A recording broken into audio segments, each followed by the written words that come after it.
Now I gotta ride or die.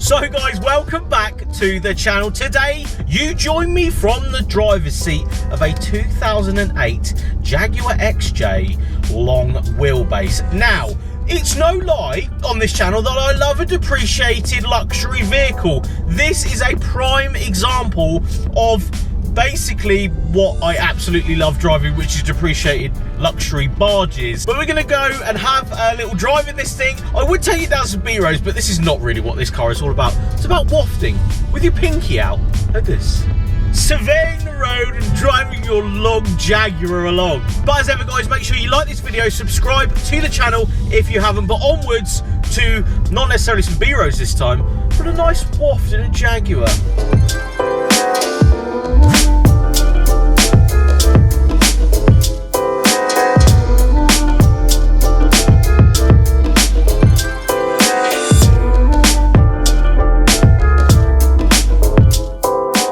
So this is a 2008, a facelift X350 Jaguar XJ long wheelbase variant. It is the 2.7 litre diesel, but it is, you know, desirable because it's not the V8 variant. And this is prime depreciated asset material for you to have as a daily driver. But what we'll do first off is we'll switch to a nice little car park and we'll have a look around this thing, shall we? Thank you, Jamie, from inside the car there. Now, I will point out there's seagulls and a portaloo in the background. So this thing isn't about B-roads, it's about the waftiness of enjoying a long wheelbase Jaguar. So the paint, although it may look black in this shot, it's actually British Racing Green, but a really, really dark variant. Again, I don't think the camera will really show how good this paint is. It has a lot of flick in it. I'll just try and get some of that flick in for you guys. Such a nice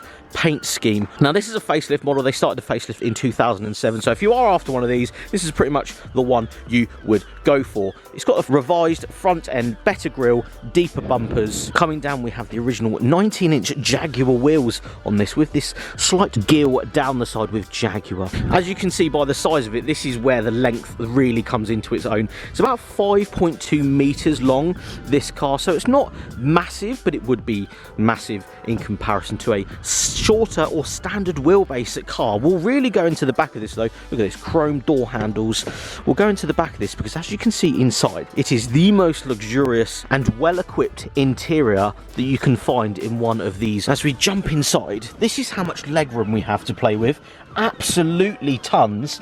You've even got heated seats and your own blowers at the back, and this has an Alpine sound system all the way round as well. You have this light tan interior with loads of wood trim absolutely everywhere. You even have lights in the floor and lights just up here, and as you can see, even down to the attention to detail, all of the handles are actually leather stitched. We'll jump back out of the car. Very, very easy to get in and out of this thing. Of course, long wheelbase and all that. Coming around the back of the car, it actually has the LED rear lights as well. And as you can see from this position, it doesn't look too long from the camera's point of view, but, and I must admit, driving it, it doesn't actually feel as long as it is, but you can definitely feel the length once you're in the back of this thing. Coming to the front of the car, where greeted as I jump in with loads of wood, loads of leather, and just a quality interior from this generation Jaguar. We have heated seats, a very, very good Alpine sound system, as I've already said. You have cruise control, you've got steering wheel controls for the radio and the phone, and you've even got wood right here on the steering wheel. All jokes aside though, this is probably one of the nicest interiors I've been in a very long time, and as a depreciated asset and as a depreciated luxury car, even the fine trim just round here, this would genuinely rival the technology, or at least the fit and finish, of a brand new Jaguar. Look at this as well, just elegance at its finest. Now, as I love a good armrest on this channel, this one, very big, nicely stitched, but as you flip it up, it actually exposes two different shaped cup holders. This one is slightly larger than this one, but you could quite easily hide them away if they're not needed. All in all then, a very nice luxury barge for a fraction of what this car was new. But let's jump in it and go and see what it's like to drive. Oh wait, sorry, not allowed that on YouTube because obviously we're not allowed to play music, but that's the sort of thing that's in the CD player right now. I'm not an aggressive gangster car, I get that, but as a wafter and as a pleasurable place to be, this is up there with some of the best luxury cars I've ever driven. Again, I'm going to revert back to type and say that I love a good luxury depreciated asset. They are the best things to buy. I understand that there's a lot of people out there that may not be that interested in a long wheelbase Jaguar, which is a huge shame because until you drive something like this and enjoy it and then see the price reflecting, you know, these are about, what, £7,000-8,000 for the car I'm driving today. That is an absolute bargain for such a pleasurable place to be. Although people are these days buying, you know, hatchbacks or buying estates, this is the perfect in-between. If you don't quite want to have a hatchback or an estate car, your kids could be in the lap of luxury, or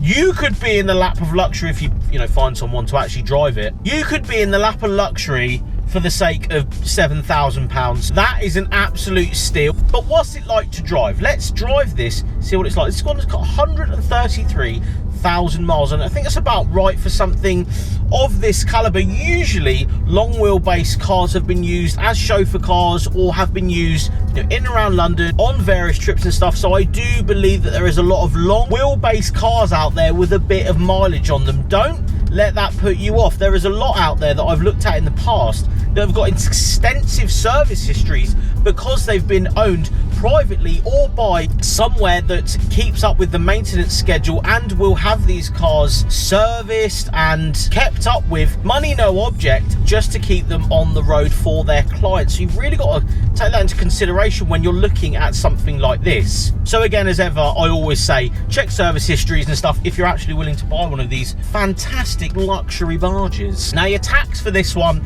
on a 2008 XJ long wheelbase is around £330 a year. The fit and finish in here, now this is, you know, 130,000 miles on a 2008 model, and everything is just so nice. Everything is well built. There's no creaks and bangs. It drives literally as nice as any brand new Jaguar product would. And I must admit, I wouldn't really be that worried about this being an older, you know, 2008 being slightly older than the newer generation stuff. The sound system's fantastic. The heated seats get red hot straight away. You get an analog clock, which is so cool in a luxury barge. You get all of the wood you could ever want.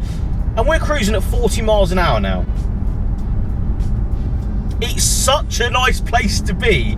And you forget these bargains are on the market when you look at performance cars and you look at various other stuff. I am always a huge fan of a depreciated luxury barge. And this is definitely up there with probably one of the best I've ever driven. It is so nice in here. Everything is just as it should be.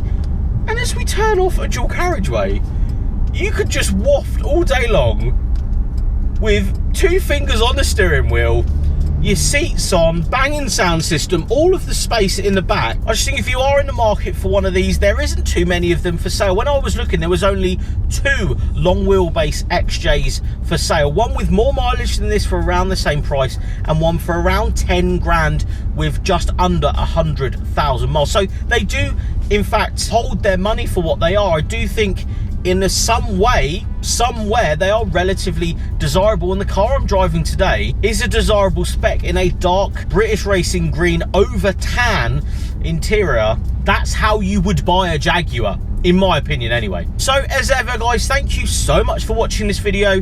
What are its competitors though? Let's talk about competitors in the comment section of this video. Let me know your thoughts on what else you could buy that's luxury, that's depreciated, and is doing what, around 25-26 mpg. This is a banger of a car, it really is. But thank you so much for watching. If you did like this style of video, please give it a thumbs up, subscribe to the channel if you haven't, and I'll see you all on the next one.